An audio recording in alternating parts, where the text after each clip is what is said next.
گھوڑے کا گوشت کھانا اور قربانی کرنا کیسا ہے؟ گھوڑے کا گوشت کھانا مکروہ ہے۔ آپ صلی اللہ علیہ وسلم کی حدیث ہے، ابو داؤد شریف میں روایت آتی ہے، نہا رسول اللہ صلی اللہ علیہ وسلم عن لحوم الخیل والبغال والحمیر، کہ آپ صلی اللہ علیہ وسلم نے گھوڑے، خچر اور گدھے کے گوشت کو کھانے سے منع فرمایا ہے۔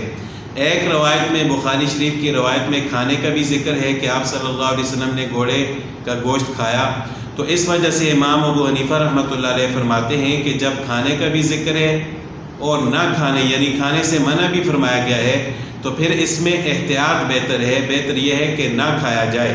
لیکن اگر مجبوری ہو، کوئی اور چیز کھانے کو نہ ملے، انسان کی جان ہلاک ہونے کا خطرہ ہو، تو پھر گھوڑے کا گوشت بھی کھا سکتے ہیں۔ بہرحال البتہ قربانی بالکل جائز نہیں ہے گھوڑے کی۔ گھوڑے کا گوشت کھانا تو مکروہ ہے، مجبوری کے وقت کھا سکتے ہیں، لیکن قربانی جائز نہیں ہے گھوڑے کی۔ قربانی صرف گائے، بھینس، بکری، بھیڑ، دمبا اور اونٹ، بیل وغیرہ کی جائز ہے، اور ضروری نہیں ہے کہ جو جانور حلال ہو اس کی قربانی بھی جائز ہو۔ ہرن حلال ہے لیکن اس کی قربانی نہیں ہو سکتی، اسی طرح مرغی، خرگوش وغیرہ ان کی بھی قربانی جائز نہیں ہے۔ تو گھوڑے کی قربانی تو بالکل بھی جائز نہیں ہے، البتہ گوشت مجبوری کے وقت کھا سکتے ہیں۔